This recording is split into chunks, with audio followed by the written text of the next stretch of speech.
qui n'est que mon idée, parce que ce qui est important, c'est pas ce que je vais vous dire. Ce qui est important pour moi, le plus important, c'est que tu te connectes à Dieu. Amen. Parce que vivre une vie chrétienne, si tu n'es pas connecté à Dieu, à quoi ça sert? Crois. T'entends? Tu dis oui, je crois en Dieu, mais tu ne connais pas Dieu.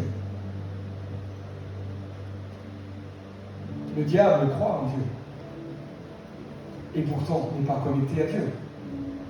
Comme quoi, on peut venir à des événements, même chanter, on peut même chanter des chants de louange et pas être connecté à Dieu. C'est pas parce que tu es assis à côté de quelqu'un que tu es connecté à la personne à côté de toi. La connexion, c'est un désir, on désire se connecter. On désire aller plus loin, on désire vivre autre chose. Dans ces temps qu'on va prendre ensemble, alors, si vous ne me connaissez pas, veuillez bien me pardonner si je vous bouscule un peu. Mais Dieu m'a créé comme ça. C'est difficile de faire autre chose quand Dieu nous crée d'une manière. Ce qui brûle dans mon cœur, et Achira l'a très bien partagé, et je crois que cela, même avant même ma conversion, c'est de vivre des temps de profondeur avec Dieu. C'est tellement triste d'aller dans une église et puis de rien vivre. C'est tellement triste d'entendre la parole de Dieu et de rien voir se passer. Ah, moi je ne vais pas vous raconter mon témoignage, mais il y aurait tellement de choses à dire. Depuis des années, avec mon épouse, nous exerçons le ministère et nous avons commencé à mettre en place des temps dans l'église dans laquelle nous étions lorsque nous étions en Champagne-Ardenne, dans la capitale du Champagne, la ville d'Épernay. On a commencé à mettre en place des temps de dynamisation, des temps qu'on a appelés à l'époque des temps souffle sur moi, des soirées. Les soirées, on était 15. Un guitariste international, interplanétaire, moi, tout seul, ma voix, pour encourager les frères et sœurs à se connecter à ce Dieu du ciel. Pas se connecter à la louange, il n'y avait pas grand-chose. Mais nous avons accueilli la présence de Dieu et la présence de Dieu a fait toute la différence. Des temps où l'Esprit de Dieu venait et la présence de Dieu devenait tangible. Il y a même un temps, je me rappelle, j'ai été même désarçonné, je dirais. C'était tellement palpable, je ne savais plus quoi faire. J'aurais pu prendre la main de Dieu. On était 15. Mais 15 assoiffés. 15 désireux de dire, mais moi je veux vivre autre chose. Ce n'est pas une question de nombre, c'est une question de cœur. Tu peux aller dans la plus grande des conférences du monde, si ton cœur ne veut pas, tu ne vivras pas. Ma prière en ce moment, je peux vous ouvrir un peu mon cœur, ça va? Ma prière en ce moment, je dis Seigneur, donne-nous des cœurs assoiffés de toi. Parce que dans le monde chrétien, on rencontre tellement peu de personnes assoiffées. Vraiment. Ils aiment Jésus, ils remplissent des programmes, mais est-ce que ce sont ça, des gens assoiffés? Les personnes qui ont soif de Jésus, c'est ceux qui vont oser venir à un endroit où il fait 45 degrés, même avec 3 ventilos, des glaçons sous les doigts de pied, se disent non, on est assoiffé parce qu'on croit qu'il va se passer quelque chose. Alors attention, il y a ceux qui ne peuvent pas venir pour des raisons X, Y, hein, on n'est pas là pour juger, mais seuls les assoiffés seront désaltérés. Jésus va dire, venez à moi, vous tous qui avez soif. Il n'a pas dit, venez à moi, vous tous qui êtes déjà désaltérés. La soif t'amène à venir à Jésus. La soif t'amène à dire, moi j'ai un problème, j'arrive pas à être désaltéré. Jésus, je viens à toi parce que tu es la source. Tu peux pas la peine de te connecter à autre chose. Connecte-toi à Christ. Connecte-toi à son esprit. Tu ne peux pas vivre une vie dynamisée par l'esprit, ce qui est un peu, entre guillemets, le slogan de notre église, si je peux l'appeler comme ça. Si tu as un cœur qui s'attache qu'au Père ou qu'au Fils et que tu laisses le Saint-Esprit. Jésus a dit, il est plus avantageux que je m'en aille pour que vous puissiez avoir le Saint-Esprit. Si tu négliges la vie de l'Esprit, tu ne peux pas accomplir ce que Jésus a fait sur terre. Tu ne pourras faire des miracles, des guérisons extraordinaires que si tu as une vie de l'Esprit. Ce qui va t'amener à la vie de l'Esprit, alors oui, aimer Dieu, la repentance, etc. Oui, mais ce qui va t'amener à vivre une vie de l'Esprit, c'est quand tu fermes ta porte de ta chambre et tu te tiens dans le lieu secret. Là, tu vas vivre une vie dynamisée dans l'Esprit. Pas forcément dans une conférence. Je dis pas forcément, je dis pas que ça ne va pas. Mais si tu attends la conférence pour vivre une vie dynamisée par l'Esprit, bah, tu ne vas pas vivre beaucoup. Hein. La conférence, pour moi, c'est un peu comme un coup de booster. Vous savez, les plus anciens, ceux qui ont connu les moteurs qui ne démarraient pas, qu'on est obligé de mettre du start pilote. J'ai retrouvé depuis, je me disais, c'est quoi ce truc qu'on mettait? La vie de l'esprit, c'est ça. Des fois, tu as juste besoin d'un coup. Les conférences, ça permet ça aussi. Il ne faut pas le négliger. Mais après, il faut continuer. Et ça, c'est dans ton intimité. Il ne faut pas attendre la prochaine conférence. Il ne faut pas attendre que David Terry et Jérémy Potin reviennent. Vous allez les avoir tout à l'heure. Gloire à Dieu. Ok. Non, mais je leur dirai que vous êtes personne n'a dit Amen. Je leur dirai. C'est des amis, je leur dirai. Et en plus, je vais accentuer le truc.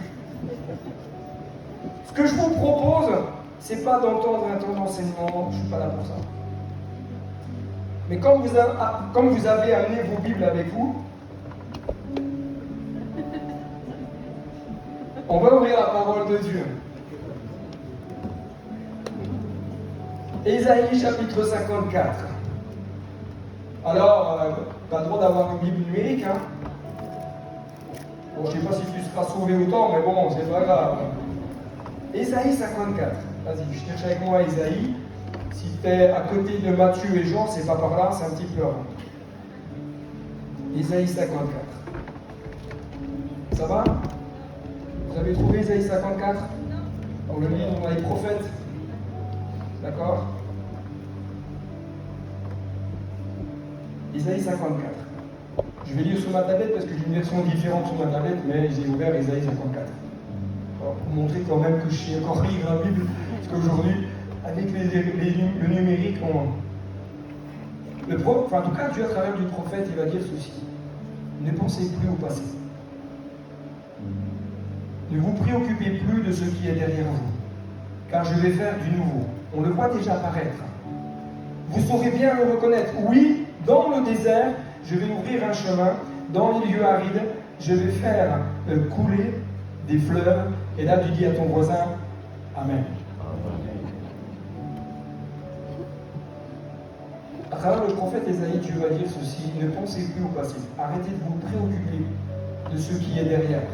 Je dis souvent, quand on se préoccupe trop de ce qui est derrière, c'est que ce qui est derrière est trop présent. Quand ton passé est trop présent, tu vis dans ton passé. Il est difficile parfois d'occulter le passé, suivant les blessures, les souffrances qu'on a connues, qu'on a vécues.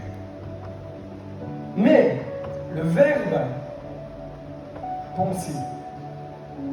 Vous savez, nous dans le français, même si la langue est très riche et très difficile à apprendre, elle est en même temps très pauvre. La langue française, on a essayé d'adapter des mots pour que les mots hébraïques, on puisse les comprendre. Et suivant les traducteurs, eux, ils vont mettre un mot ou un autre. Mais quand tu prends l'hébreu biblique et que tu regardes les différentes traductions qu'on pourrait utiliser, quelque part, ça pourrait donner ceci, c'est-à-dire que le passé crée en nous des blocages différents, dans différents registres. Souvent, le cœur regarde en arrière, vit les souvenirs douloureux, prononce des paroles paralysantes et publie des choses fausses dans sa propre vie. Pourquoi? Parce que dans l'hébreu, le verbe penser, c'est aussi se souvenir. Arrêtez de vous souvenir de ce qui est en arrière. Si tu ramènes tout le temps les choses du passé, dans ton présent, il y a un problème, il faut que tu le règles. Alléluia. Je vous ai dit, Dieu m'a fait comme ça. Hein? Arrête de prononcer des choses mauvaises sur ta propre vie. Oh, combien d'enfants de Dieu vont prononcer des paroles bloquantes, même pour eux. Dans mon église, bon, ils sont un peu habitués maintenant, peut-être même qui prient pour qu'on déménage parce qu'ils en ont marre. Mais je le dis souvent, mais nos propres mots peuvent ressembler à des paroles de malédiction. T'es nul, tu n'y arriveras pas, t'es un moins que rien, t'es trop gros, t'es trop maigre, t'es trop grand, t'es trop petit, tu tailles du 32. Les mots sont une puissance. C'est pour cela que ce que Dieu va dire, la parole, pas forcément écrite, comprends-moi bien, parce que ce qui est écrit, c'est ce que Dieu a dit de sa bouche. Ce que Dieu dit de sa bouche est acté dans le monde spirituel est quelque chose de puissant. Mais de la même manière, Dieu nous a doté du même pouvoir de dire prononce des paroles de bénédiction sur ta vie et tu seras béni. Mais si tu prononces des paroles de malédiction sur ta vie, tu seras moins béni. Et vivre une vie par l'esprit va t'amener à te libérer de tout ça. Parce que lorsque tu prononces des choses, ce sont des choses qui te lient. Ça crée des blocages spirituels. Après, tu as beau dire, Seigneur, je ne comprends pas, agis, glorifie-toi, manifeste ta gloire, etc., etc. Non, il faut déjà renoncer, demander pardon, renoncer à ce qui a été dit, briser ce qui a été dit. Et dire, Seigneur, apprends-moi à ce que ma bouche commence à bénir au lieu de maudire. Merci. Heureusement que je t'ai payé, hein, parce que si je ne t'avais pas payé, j'avais pas d'amène là. Écoute bien. Le prophète Ésaïe va dire ne pensez plus au passé. En fin de compte, Dieu est en train de dire arrête de regarder en arrière. Il y en a qui ont regardé hier, c'était l'ouverture de l'athlétisme à Paris là. Ok, il y a quoi qui suis sportif là? Il y en a qui sont sportifs là, oui, mais moi j'aime bien l'athlétisme, j'aime bien regarder les athlètes. Je dis c'est bien les gars. Mais j'ai jamais vu un athlète se mettre aux 100 mètres, regarder derrière comme ça. Jamais. D'ailleurs, ceux qui courent, qui commencent à regarder si le copain il court plus vite, ils perdent du terrain. Si tu veux gagner, il faut regarder les regards devant. Arrête de regarder en arrière. Ta vie, ok. C'est peut-être la misère. Mais moi, ça l'a été aussi. Et puis je pense que si tu discutes avec des amis autour de nous, beaucoup vont dire aïe aïe aïe. Notre sœur, apôtre Paul, apôtre Jean, bon, c'est pas trop. Mais c'est pas la misère. Heureusement qu'à un moment donné, elle a regardé devant et pas derrière. Parce que si elle avait regardé derrière, je ne pense pas qu'elle serait aujourd'hui en train de nous partager ce témoignage. Ne pensez plus au passé. C'est-à-dire que c'est à toi de dire maintenant, j'ordonne à mes raisonnements de se taire. Ça t'est déjà arrivé de te parler à toi-même? Mesdames, quand vous faites le ménage, ça va être un cliché, ma belle. Oui, Manuela, je sais, je regarde. Non, ou quand vous faites la cuisine, ou je sais pas. Nous, les gars, on est incapables de faire deux choses en même temps. Moi, je dois avoir des chromosomes féminins parce que je suis capable. Mais en général, quand on fait le ménage, parce que moi aussi, ça m'arrive de le faire, une fois complémentaire, mais comme tu m'as marié avec la plus belle des épouses, donc ça va me supporter. Parce que des fois, tu te dis, mais le cerveau, il part dans des trucs. Des fois, tu es même en train de prier. Oh Seigneur, t'es bon, puis il a eu le goût. Ton mari t'a pris la tête le matin avant de partir, et tu repenses, toi. Ou les enfants, ou les problèmes, etc. Ça t'arrive? voir la main que je puisse en mode de pêcheur. C'est terrible quand même. Hein. Et moi, dans ces moments, j'ai appris. Je ne dis pas que je suis toujours bon, c'est faux, ça serait un gros mensonge. Mais j'ai appris et j'apprends encore que quand je me rends compte que mes raisonnements prennent le dessus, je dis pop, pop, pop, je m'arrête et je me parle à moi-même. J'ai maintenant, écoute bien mon âme, maintenant tu te tais, je ne veux plus t'entendre. J'ordonne à tous les raisonnements de se taire et de se soumettre à la souveraineté de Jésus. Parce que vivre une vie dans l'esprit, c'est pas vivre avec tes raisonnements. C'est accepter que tes raisonnements se soumettent à ceux de Christ. Jean, pas l'apôtre, mais Jean le Baptiste, va dire, il faut qu'il croie, c'est que... On m'a dit qu'il y avait plein de personnes qui connaissaient la Bible. Il faut qu'il croie, c'est que je... Est-ce que tu connais une autre traduction de ce texte-là? Je vais t'en donner une, tu vas voir que ça va venir te chercher un peu. Il faut que son influence grandisse et que la mienne diminue. Notre influence est souvent trop prédominante, nos sens naturels.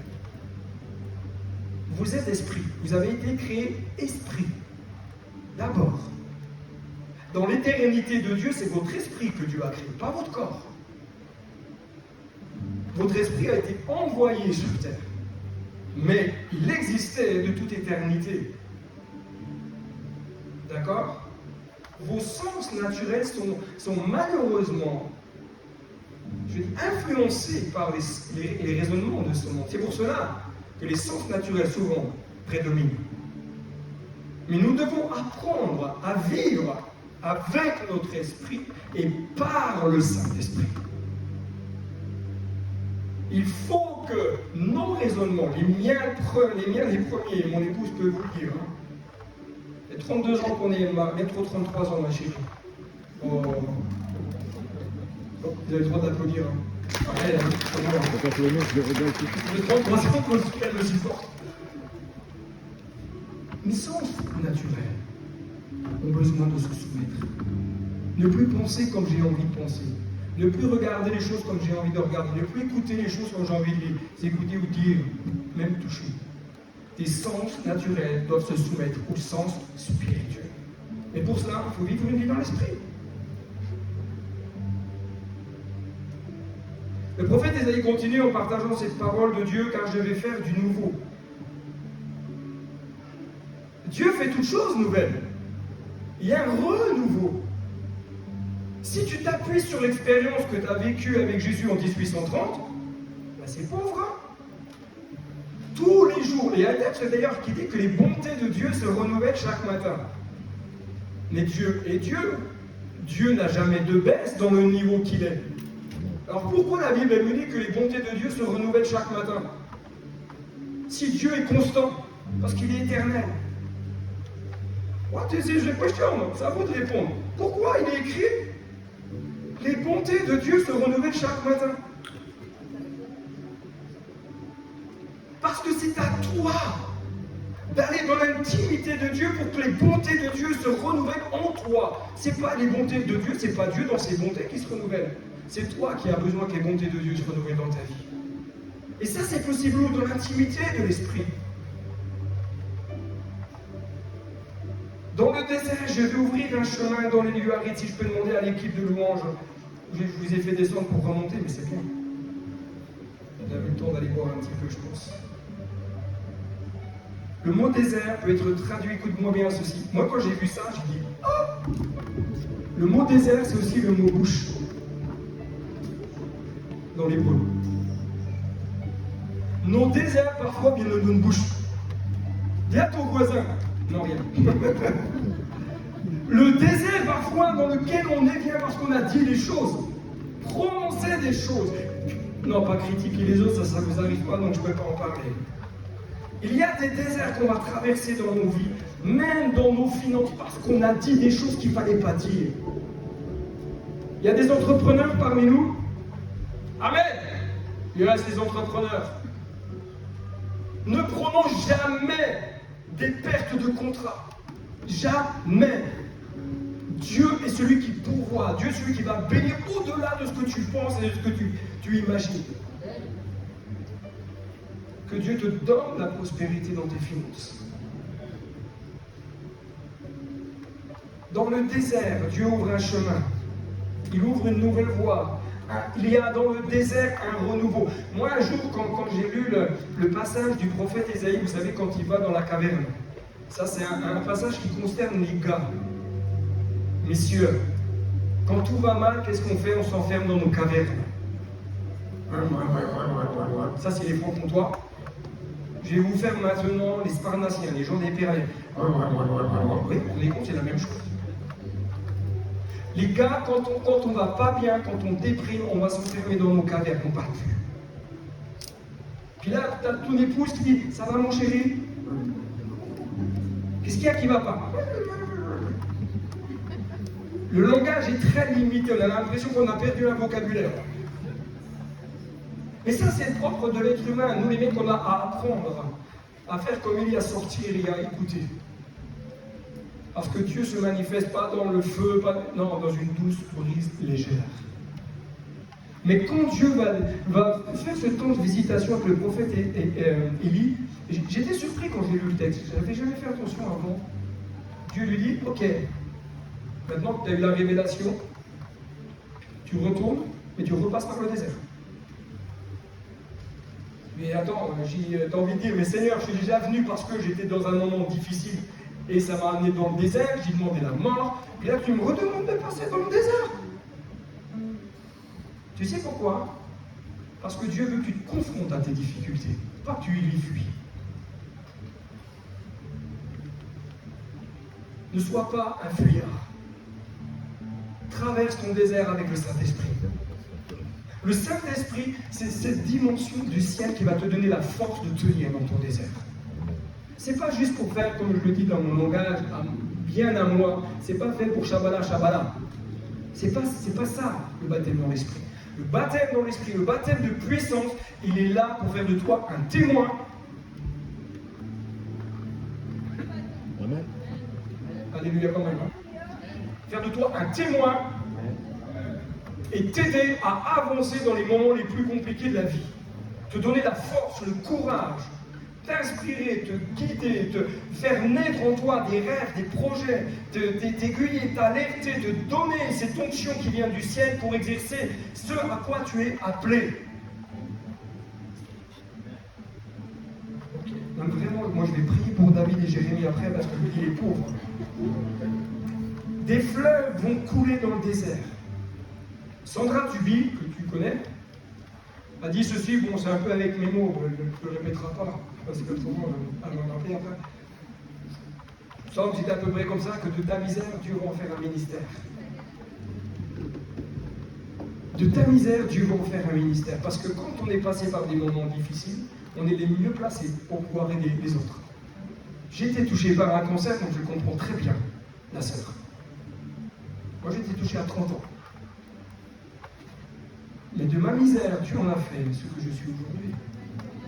Moi, je n'ai pas eu la grâce que la sœur a de pouvoir vivre le miracle. J'ai vécu mon miracle à travers la médecine. J'ai perdu mes cheveux. Plus rien sous le caillou, comme on dit. En plein hiver. Je me disais, est-ce que c'est mon dernier Noël? Est-ce que c'est mon dernier Noël? Mon enfant venait de naître. Le lendemain, mon premier jour de chimiothérapie, 8 heures de perfusion. J'ai fait 80 heures de perfusion en un mois. Mais dans ma misère, Dieu a fait naître quelque chose.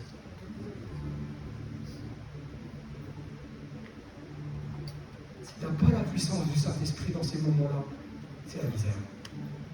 Ce qui va te donner la force, c'est le Saint-Esprit. C'est cette intimité avec le cœur de Dieu.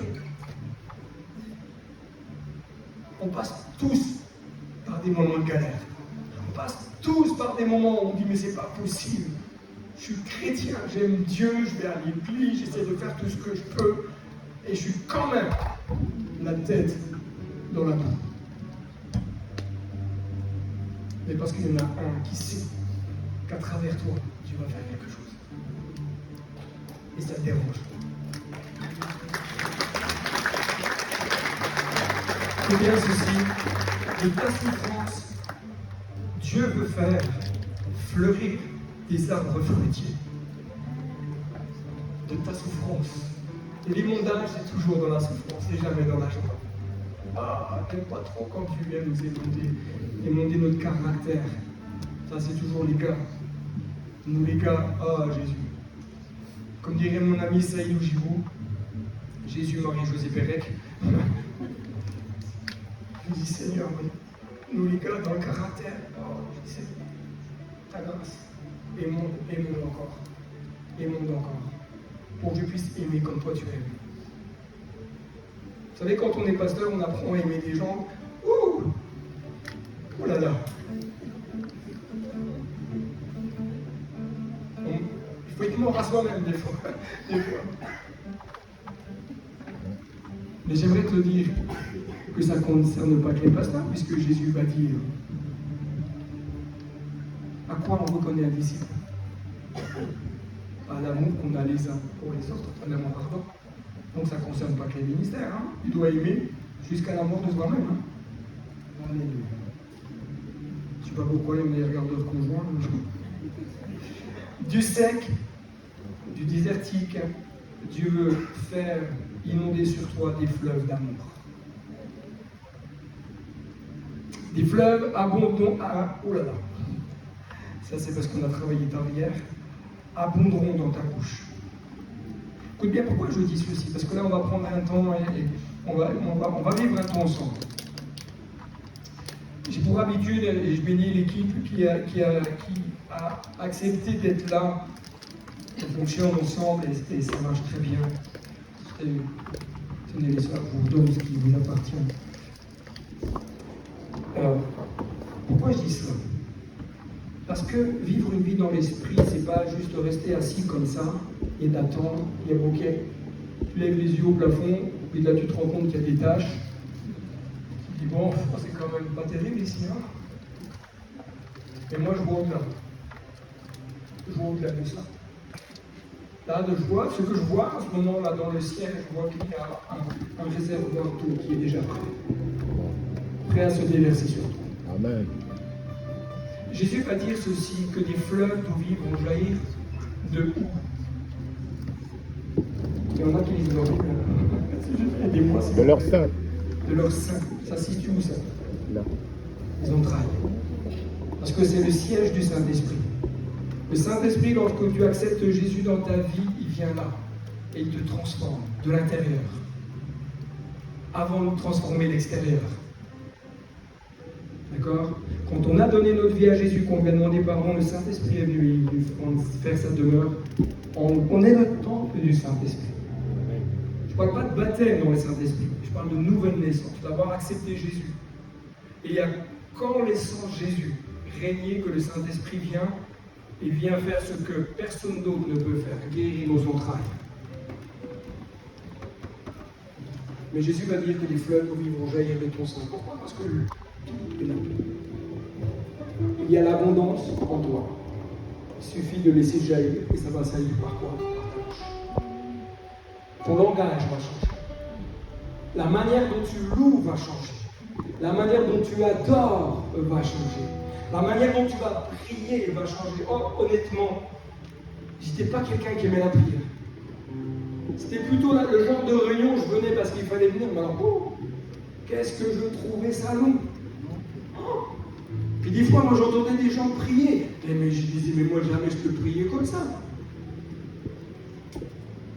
Et aujourd'hui, ça n'a même pas changé. Quand les autres prient, je me dis, mais moi, quand je prie, ça ressemble à rien.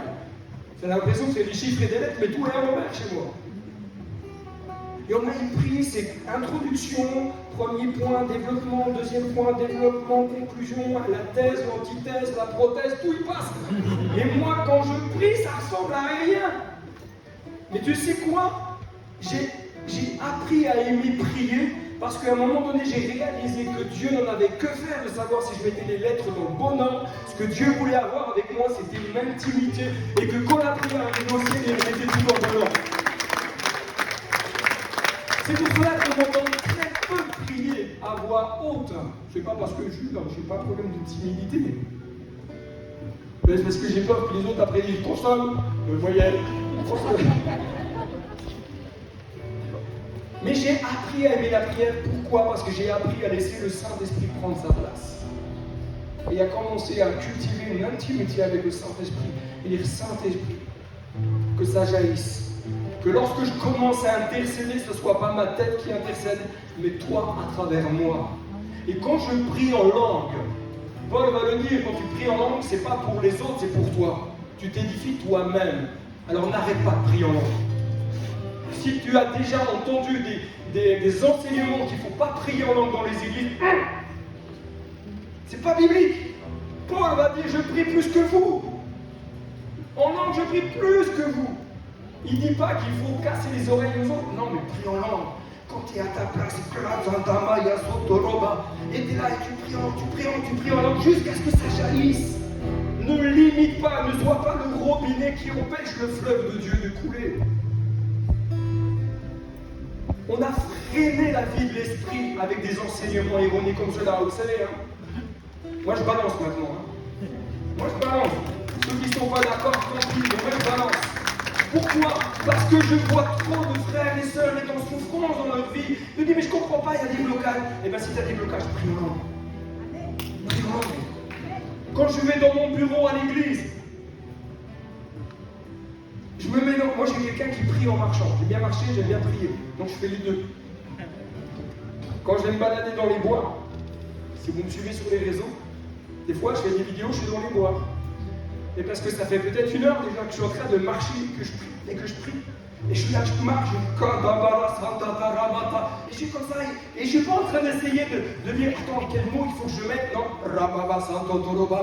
et je suis là, je prie, et voilà, au bout de 40-45 minutes, je commence seulement à prier avec mon intelligence. Parce que là, c'est plus moi qui prie, c'est le Saint-Esprit à travers moi. La vie dynamisée par l'Esprit, c'est cela. Et c'est cela qu'on va vivre ensemble. Vous êtes d'accord? De toute façon, si vous n'êtes pas d'accord, vous êtes coincés, on a tout fermé, on a fermé la clé dehors. La girafe est descendue discrètement, clac clac, et puis elle a avalé la clé. Il y en a qui veulent vivre autre chose. Vraiment, ne levez pas la main parce que le voisin a levé la main, tu dis si je ne lève pas la main, c'est la honte. On va vivre ce temps ensemble. Moi, ce que je vous propose, c'est un temps, vous m'excuserez, mais moi je suis comme ça, c'est un temps que j'appelle déstructuré, il n'y a pas de cadre, entre guillemets, humain. On va laisser le Saint-Esprit faire. Parce que ce n'est pas à moi de dire ce qu'il a à faire, c'est à lui de dire faites comme ça. On va faire des temps, je vais quand même vous donner un peu, pour ne pas commencer à fuir. On va prendre des temps individuels. On va prendre des temps en groupe. Alors ne fuis pas du je suis timide. Non, calme, ça va aller, il faut une gorgée, ça va aller. On va prendre un temps d'intimité. On va chercher Dieu, on va louer Dieu, on va prier en langue ensemble. Et il y aura un temps où on va prier. Parce que moi je suis quelqu'un qui fait beaucoup d'appels, parce que je crois que si on arrête de prier pour les personnes, il y a des choses qui ne se passent plus. Parfois on a juste besoin d'accompagnement. Si moi j'ai rien dans les mains, c'est presque comme les magiciens, rien dans les mains, dans les poches. Mais je crois que le Saint-Esprit se manifeste là où on lui laisse la possibilité d'agir. Peut-être qu'il y en a qui seront baptisés dans le Saint-Esprit s'il ne l'est pas. Peut-être qu'il y en a qui vont être renouvelés dans la vie de l'Esprit. Peut-être qu'il y en a qui vont avoir des tressaillements de joie. Peut-être d'autres vont vivre des moments de guérison intérieure, guérison d'âme, des délivrances, guérison physique. On va voir David et Jérémie tout à l'heure, c'est des amis, j'ai appris à les connaître depuis plusieurs années, ils me supportent depuis quelques temps. Ils m'ont aidé. David et David, on passe plusieurs temps au téléphone ensemble. Et je sais que quand ils vont arriver, le terrain sera préparé. Et c'est ce que Dieu m'a demandé. Prépare le terrain. Je vais te laisser, moi je prépare. Moi je prépare, mais je prépare quand même. D'accord? Parce que quand l'atmosphère est déjà disposée, c'est quand même plus simple de prêcher. Amen. Et on va laisser toute la place au Saint-Esprit. Adrien, on y va? Peut-être remettre la lumière et éteindre ça, s'il te plaît, mon frère. Parce que le but, c'est pas de me regarder. Alléluia. Est-ce qu'on peut se mettre debout ensemble?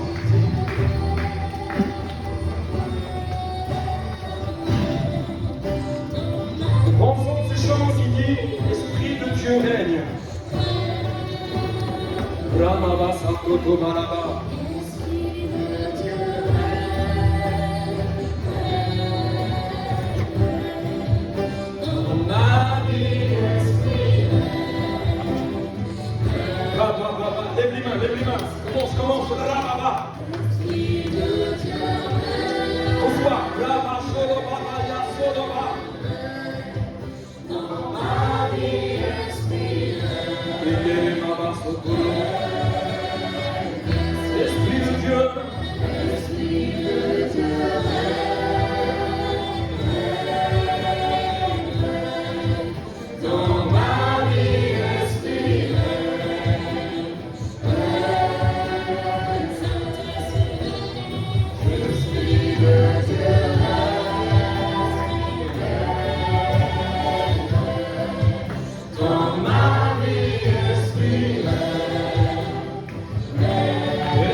va se mettre par des petits groupes de 5, 6, 7 personnes. Commence à former des groupes avec des gens, même si tu ne les connais pas. Tu dis voilà, on va prier ensemble. On appelle la pluie de Dieu, la bénédiction. Commencez à prier ensemble. N'ayez pas peur, personne ne va vous manger.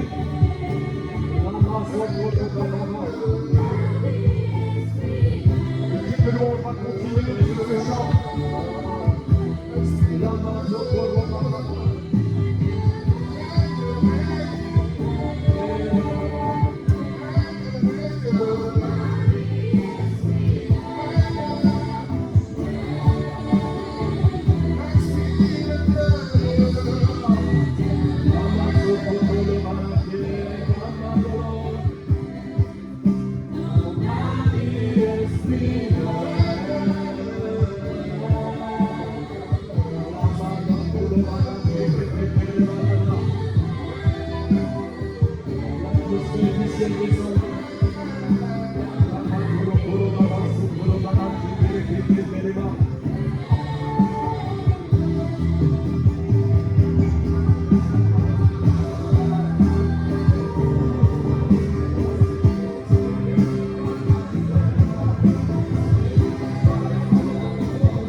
Esprit de Dieu, nous connaissons toute la face.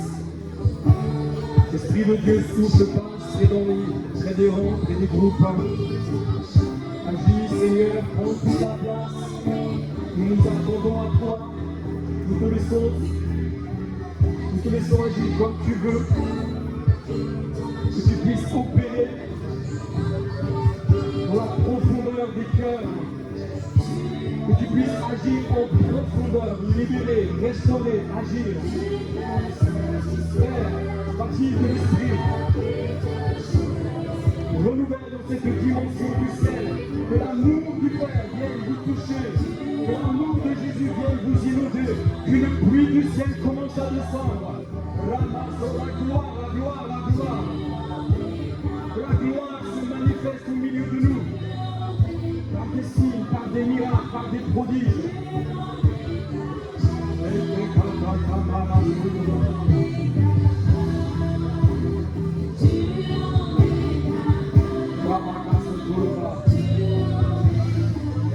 Je vous invite à regagner vos places, équipe de louange va continuer.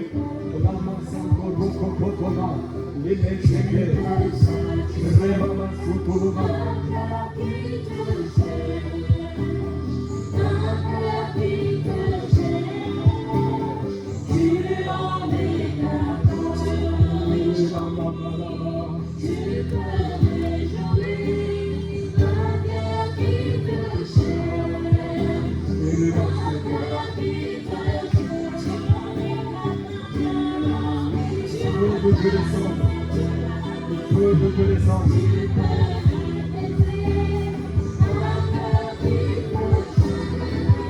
Reçois.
vais demander aux équipiers de prière de vouloir venir devant. On va prendre un temps. On va prendre des temps de grâce où Dieu veut se manifester. Ne vous approchez pas d'un homme, ne vous approchez pas de qui que ce soit, approchez-vous de Dieu, dites, moi Seigneur, je suis venu pour vivre une autre dimension du ciel. Quelle que soit la raison, quel que soit le désert que tu traverses, que tu vis, peut-être des moments difficiles, ces temps sont là pour vraiment vous permettre de pouvoir repartir avec un ressourcement, peut-être des temps de réponse, de délivrance, de restauration. Laissez-vous quelque part guider et accompagner. Ne vous approchez pas en priant, parce que si vous priez, c'est comme si vous alliez chez le médecin en essayant de lui expliquer le travail qu'il faut qu'il fasse. Quand on s'approche, on dit ok Seigneur, je suis là pour recevoir et je vais m'attendre à toi. Et on espère que le Saint-Esprit va s'occuper de nous. Amen. Alors tous ceux qui souhaitent qu'on puisse prendre un temps de prière, un temps d'impactation, un temps de transmission, un temps de prier pour que l'onction tombe sur vous. Approchez-vous. Les équipiers sont là, il y a toute la rangée là, ici. Approchez-vous. Les guides de loin va nous conduire dans notre profondeur. Et nous on cherche Dieu. Si vous ne vous approchez pas, priez pour ceux qui s'approchent. Priez pour ceux qui aspirent, qui veulent. Alléluia. Plus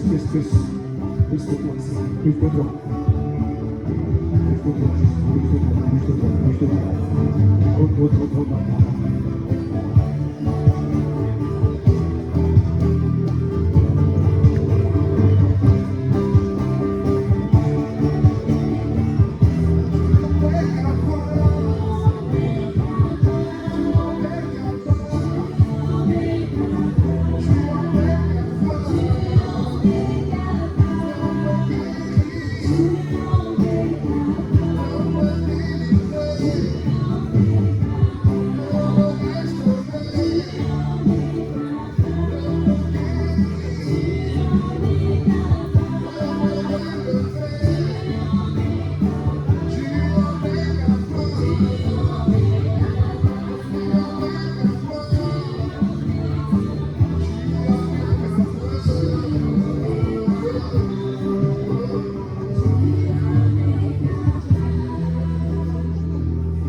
Bon, ben voilà.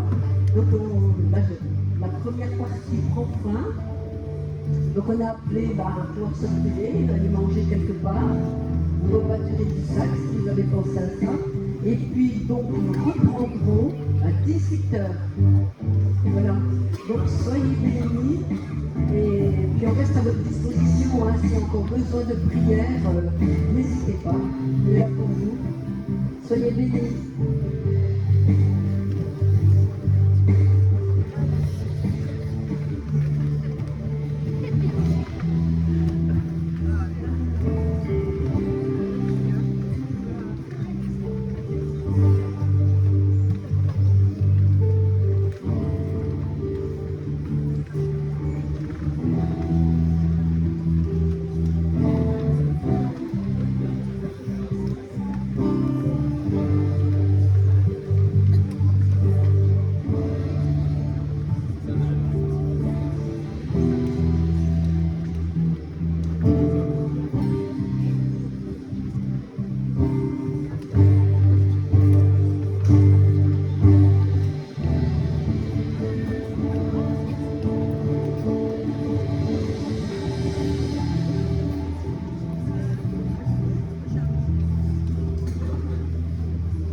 Se restaurer, ben, on est obligé de sortir, on n'a pas le droit de manger dans la salle. Désolé, mais on peut se mettre, oui, voilà. Donc, voilà. Puis ceux qui veulent jeûner, hein, sentez-vous libre, vous pouvez rester dans la salle. Hein.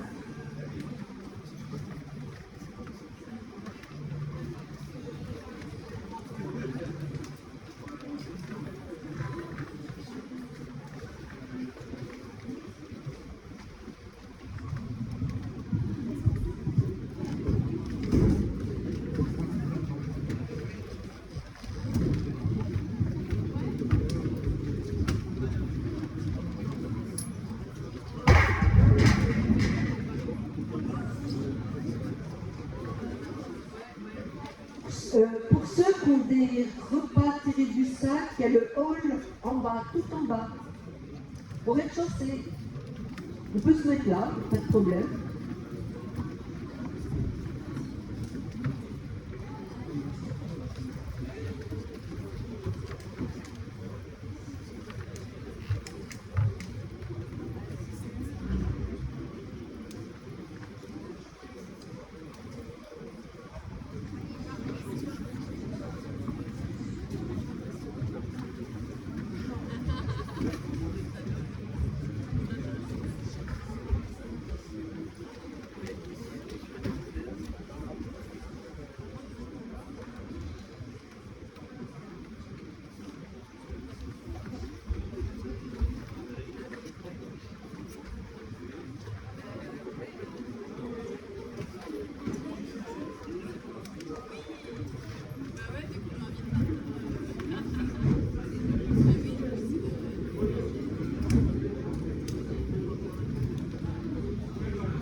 Nous, on enlève, on va laisser considérer.